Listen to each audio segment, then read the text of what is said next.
kaya lang. Maram naman itong kalaninong eh. Magandang bunga niya. Pero Buko. marami kong sira. Yung mga laglag. Kailangan pabutihin dito yung bulaklak susunod. Tsaka yung tigang. Masyadong kuwan eh. Berdeng-berde. Para magparehas. Pero susunod niya, maraya na makukuha na yan. Pang-Pebrero yung kuha na yan. Ano? Ito makukuha ng meron ito. Yan, yung mga ganyang gaholin. Yan, inora, pwede na nga yan. Mga 15 lang yan. Ito, mga 10 lang ito eh. Malintog na yan. Pero marero pa rin mga pin. Yan, mga nakakalusot pa yung mga kalamanda rin eh. Ganda ng...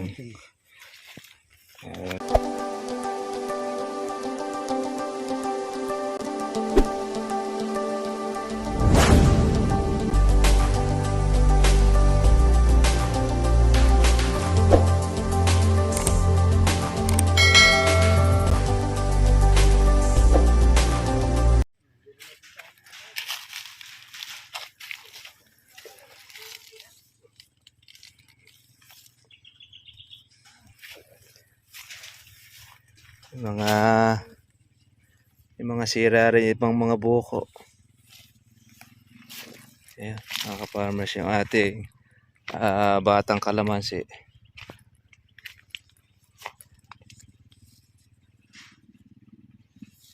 Ayan, mga tama na rin na ibang mga insekto.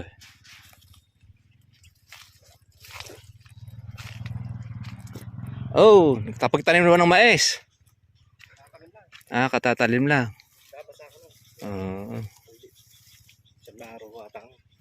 Abe, sabihin, kuwan na. Tubo na. Mayroong area na maraming buo. May area naman may suwira.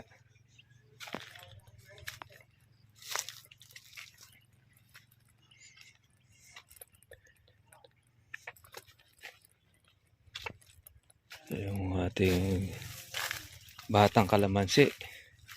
Kaya in-spray na po natin yung mga buko. Hindi lang po ito mga ka-farmers po, nagparehas pa ng bulaklak tsaka po ng bunga. Marami naman pong buo mga katribya.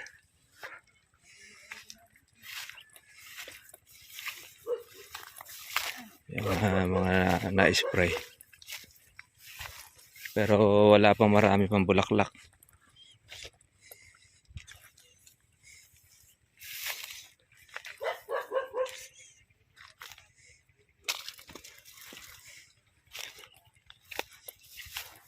Ay, pag-i-spray pa rito eh halos pambulabog lang muna.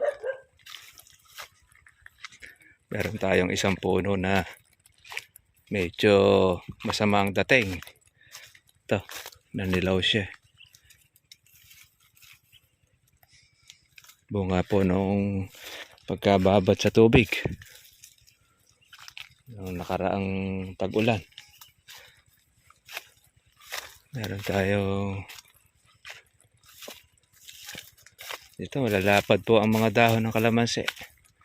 Ay, medyo titigangin mo natin ng konti dahil para gumulang po yung dahon mga katribya. Yeah.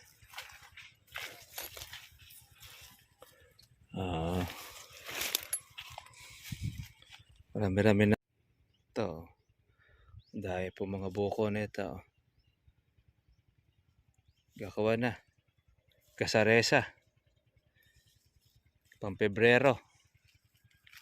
Mga katribya. Tayong pang-Pebrero na harvest.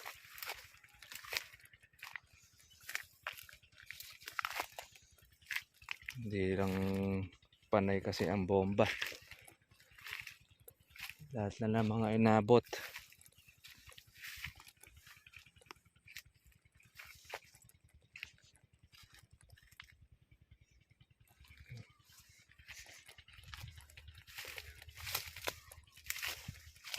Parang kailan lang mga ka-farmers, maliliit lang ito.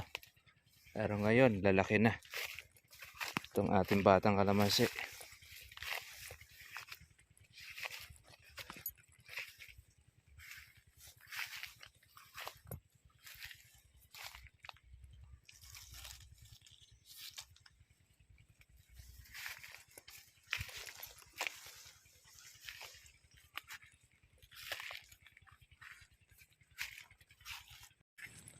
Ito yung mga nalubog natin mga katripya. Meron pong mga buko na nakatuloy. Ayan.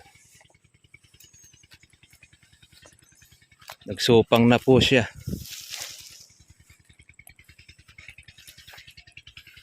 Mga bukong mga maliliit. Malaki-laki na rin yung mga buko.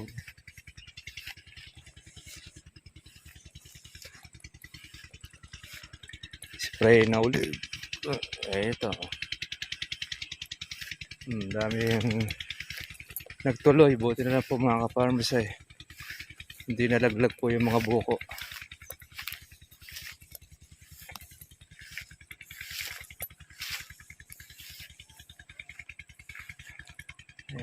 Nasaktan ito nung pagkabaha. Buong kuwan ito. Ito yung mga bulaklak sa ilalim. Yung baging.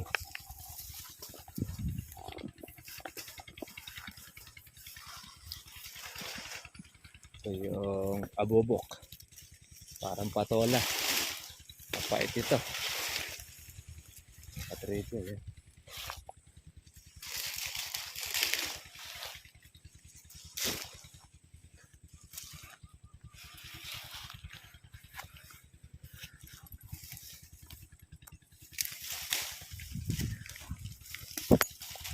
Yan eh.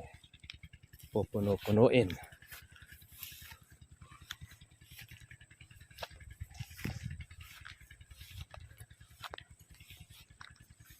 Yan.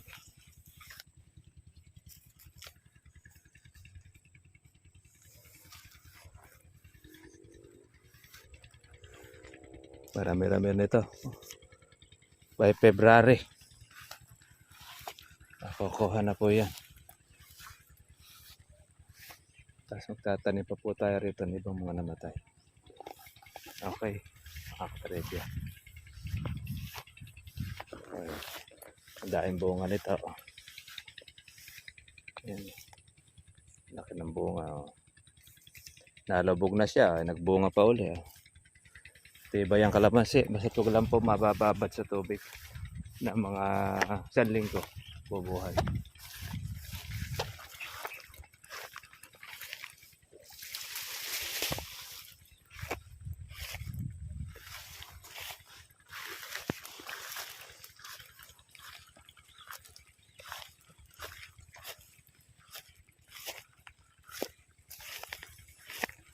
Siguro matapos-tapos na po ng January ang pagpapatubig po natin dito.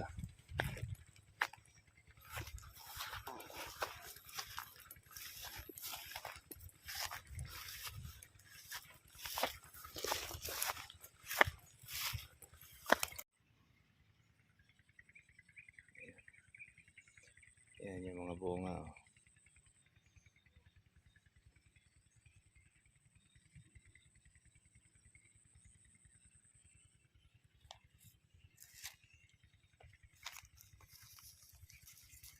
Bumubukod na po yung mga nalalaglag. Maiiwan po yung mga buo. Hindi natatanggal ng mga baging. Wala dito talaga bukod na kawan eh. Ayan. Marami rin ang kawan niya. Pero dapat yan ay kawan. Pero marami pang buo. Marami naman itong kalaninong eh. Magandang bungan niya. Pero marami pang sira. Yung mga laglag. Kailangan pabutihin dito yung bulaklak susunod. Tsaka yung tigang. Masyadong kuwan eh. Berdeng-berde. Para magparehas. Pero susunod niya, marami na makukuha na yan. Pang Pebrero yung kuha na yan. Ano? Ito makukuha ng meron ito. Yan, yung mga ganyang gaholin. Mm. Yan, inora, pwede na nga yan. Mga aking silangan. Ito mga adis lang ito eh. Malintog na yan. Pero marero pa rin yung akin. Yan, mga nakakalusot pa yung mga kalamanda rin eh. Oo nga, ang ganda ng... minsan may tubig na si Bernab eh. Okay, siya lang ang lagi nagkukuha dyan. Yung dalawa eh. Sulyap-sulyap lang. Ano nga, ang taba ng puno na yan. Oh. Baka hindi mo kabisado eh. Akala mo, kalamansi. Kaya pagka ganyan, madali pang siklate. Pero pag malaki na yan, mahirap na. Makunat na.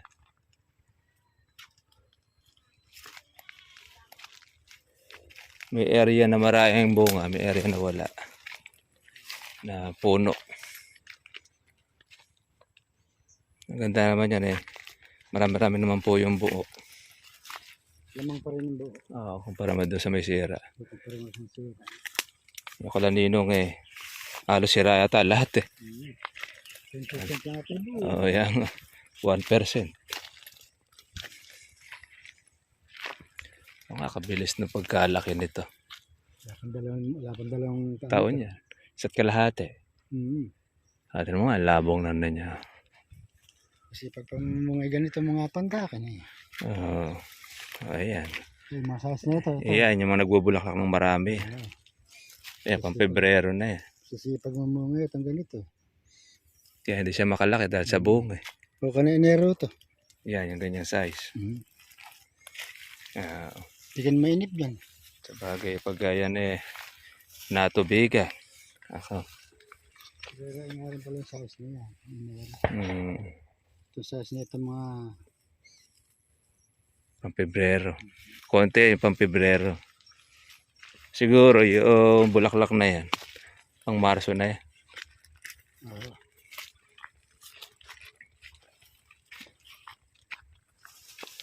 Maakit din yung taklang itik na yan. Talagang din mo na ang patito. Tatabunin mo. Malakas din kamukit niya. Magpagubat. Lalapad ang mga dahon ng kalamansi.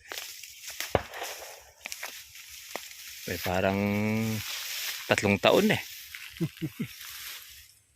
Ba, hindi makapaniwala dyan. Isipin mo nga namang Yung 1 taon at kalahati eh. Ganyan na kalalaki. Abril pa nga ako eh. 1 taon at kalahati. 2. Oo, Abril. Kaya kuha na yan. Nakakatawa na ngayon yan. Yan, ganito ang mga masarap po ng kabungahan.